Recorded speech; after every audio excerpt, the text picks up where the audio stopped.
Welcome to Stories Telling Stories, Season 6, Video Games as an Art Form. This is Episode 3, A Journey Through A Memoir Blue.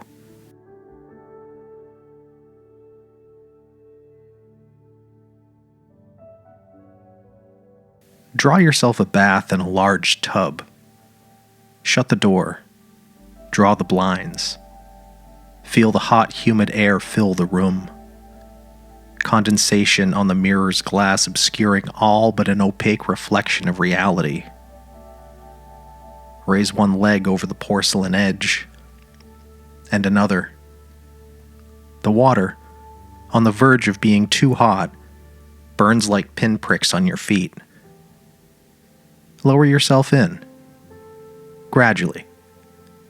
Let the warmth embrace you. Sink in. Legs, hips, chest, until the surface kisses your chin. Lay back. Look up. Take a deep breath.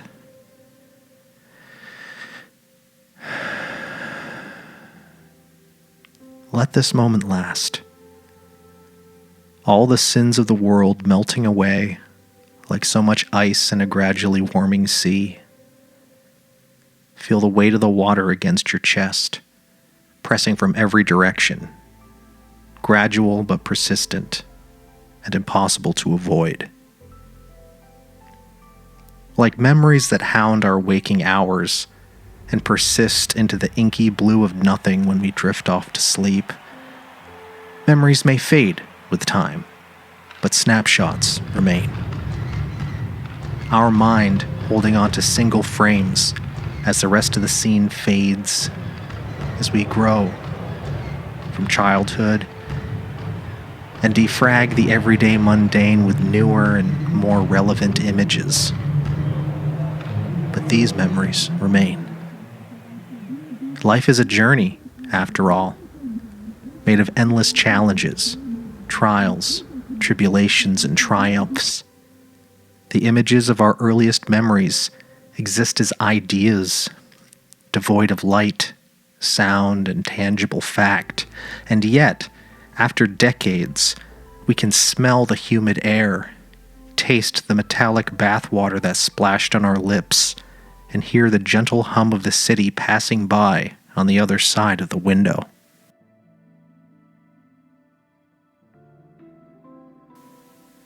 A Memoir Blue swims through these memories with little friction for the player.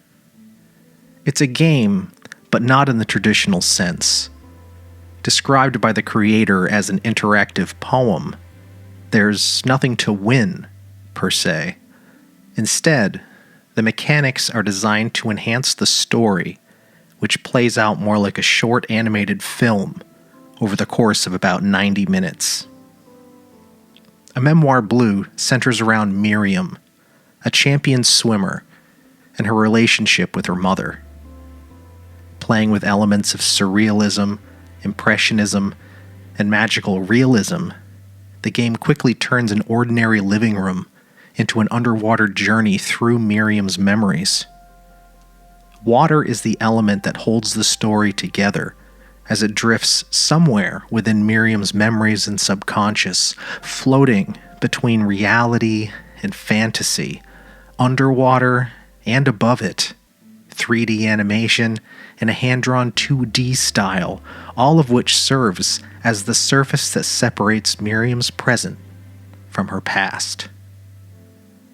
Clicking and moving a cursor helps push along the narrative, whether that's clicking a fireworks display of jellyfish that illuminate the seafloor, or purchasing a boat ticket, stamping it and depositing it into a ticket box for both the mother and daughter. It's the sort of tactile experience the developer explored to further immerse the player into the story and Miriam's memories. Memories which are not exclusive to Miriam, adding a universal element to everyone who experienced a strained or difficult relationship with a parent. Memories, after all, are all a matter of perspective. There is a deep sadness to A Memoir Blue, developed to simulate the weight of chest pressure and tears closing in on these moments. The development team used this feeling to tell the story without words. The only language you'll hear in A Memoir Blue is inside the soundtrack, apart from the action itself. Otherwise, A Memoir Blue is wordless, using its mix of visuals, expressive character animation, and magical elements in place of dialogue.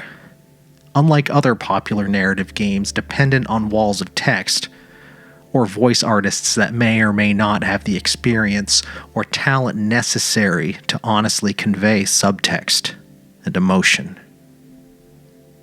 Some of the scenes depicted are taken directly from the developer's memories as a 6-year-old, and others are more universal and lack the specificity that draw from personal experience. But as the game weaves between past and present, memory and imagination, we're left with a short, honest poem of a game that's both devastating and hopeful. They say imitation is the sincerest form of flattery. Pick your medium. Pick a piece. Who or what inspired the art? Inspired the artist? At its core, art is imitational and referential. Art is theft. Art is appropriation. It depends on the intent, but there are no original ideas. We can arrange the same 27 letters or 12 musical notes on a page a nearly infinite number of ways. But the accretion of ideas ultimately assembles around the ideals, standards, and practices of a given era, society, style, voice, or target audience. As distinct an experience as A Memoir Blue may be, the apple didn't fall far from the inspirational tree. The developer is upfront about the inspiration of the game, a combination of a day spent pruning up in the bathtub and playing through the game Journey.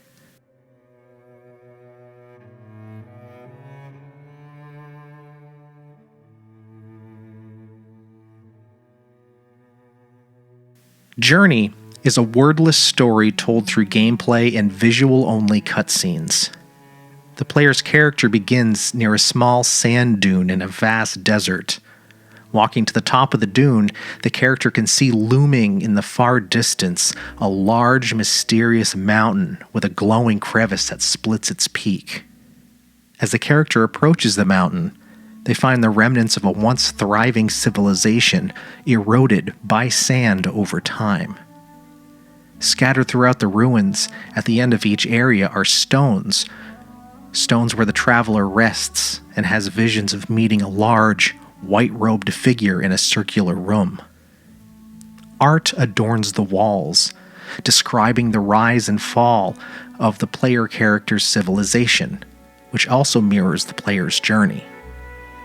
As the player journeys into the remains of a once sprawling city at the base of the mountain, they find they must also contend with roaming, ancient, and hostile automaton weapons left over from a war that ended the civilization. Journey was designed like a Japanese garden, where they attempted to remove all the elements that didn't fit, so that the emotions they wanted to invoke would come through clearly. The game is intended to make the player feel small, and to give them a sense of awe about their surroundings. The basic idea was to create something that moved beyond the typical defeat, kill, win mentality of most video games. This minimalism is intended to make the game feel intuitive to the player, so they can explore and feel a sense of wonder without direct instructions. The story arc is designed to explicitly follow Joseph Campbell's monomyth theory of narrative, or the hero's journey, as well as to represent the stages of life, so as to enhance the emotional connection of the players as they journey together. A vision shows the traveler crumble before reaching their destination, but the traveler chooses to continue on. Eventually making it safely to the mountain itself, the traveler begins to make their way up it, struggling as they enter the colder climates and encounter deep snow and high winds. With the crevice still a fair distance away, the traveler falls and collapses in the snow. 6 of the white-figured robes appear before the character and grant the traveler new energy, allowing the player to reach the summit of the mountain and walk into the crevice as the screen fills with white. The player is then shown the game's credits, playing over the ending cinematic scene. This scene shows a shooting star emanating from the crevice and traversing the path the traveler took through the ruins, and shows glimpses of other robed travelers headed towards the mountain. Eventually, the star comes to rest at the sand dune where the game began, and the player is given the option of starting the game again. As the credits end, the player is shown the usernames of the other travelers who shared part of the journey, part of the pilgrimage, returning home. Even in development, the game moved countless testers to tears upon reaching the conclusion, and finishing the game has been said to be akin to a non-denominational religious experience, or walking in the footsteps of the gods that inspired myth a millennia ago. Patrick Shaw from Wired said that the game made him feel a wide range of emotions: wonder, fear, even sadness. Miller said all 3 times he played the game, quote, "Each time, without fail, individual moments managed to give me goosebumps, and those moments have remained on my mind for weeks afterwards," unquote. That being said, lends no surprise to the fact that Journey was ranked 48th on the Guardian newspaper's 50 best video games of the 21st century list. Similar to Journey, A Memoir Blue is designed to immerse players in certain feelings and sensations and invoke a sense of wonder, awe, and deep universal truth, all the while leading players on a compelling multimedia narrative. Journey and A Memoir Blue are candidates for video games as an art form for their unique approach to the silent narrative. Much like our earlier installment highlighting GRIS, a visual story can be just as compelling as one reliant on narration and text. A Memoir Blue shows us an interactive poem, written without words, that taps into the wonder of childhood and the challenges of being a parent. And Journey is the same parable of the hero's journey we've been retelling since the dawn of time. Drenched in desert imagery and biblical allusions that implore us to continue moving forward, even after all hope is lost and we feel our most alone. As our bathwater drains and we wipe the fog from the mirrored glass, take a moment to reflect on the time we just shared. The journey within A Memoir Blue. Life continues outside these doors, but in this moment, when we are at our most vulnerable, when we have connected with a deeper level of self, we can look back into our own eyes with honesty and truth. Art, like the days of our lives, is fleeting, and the memories will fade in the natural course of time. But snapshots remain, in the smell of a summer rain, the crunch of autumn leaves, the warm embrace of a hot drink on a cold day, and the decay of winter giving birth to the first buds of spring. So the next time life has you on a difficult journey through unknown deserts, never forget the magical realism of childhood that made your mom a hero in your own mind, despite the struggles she endured to get you there. And remember that no matter how challenging things may get, someone before you has been there. So in that sense, we are never alone.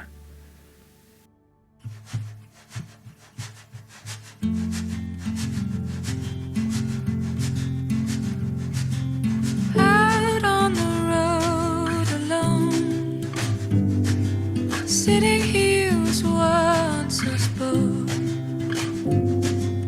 Hands held in hearts, illuminating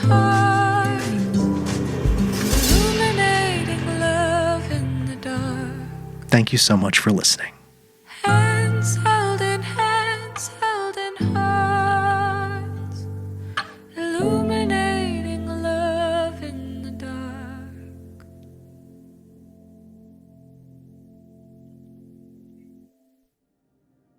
Stories Telling Stories is produced in collaboration with Seeing Red Productions and STS Media Group, taking a hot bath at Milt House Studios in Milton, Vermont, casting around the globe to your frontal lobe wherever podcasts are found.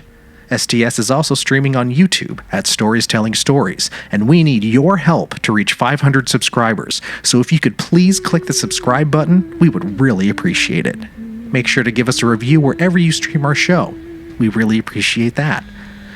And you can show your support for free by following us on Facebook and Instagram, or taking it a step further and supporting us on Patreon for $1 a month or more.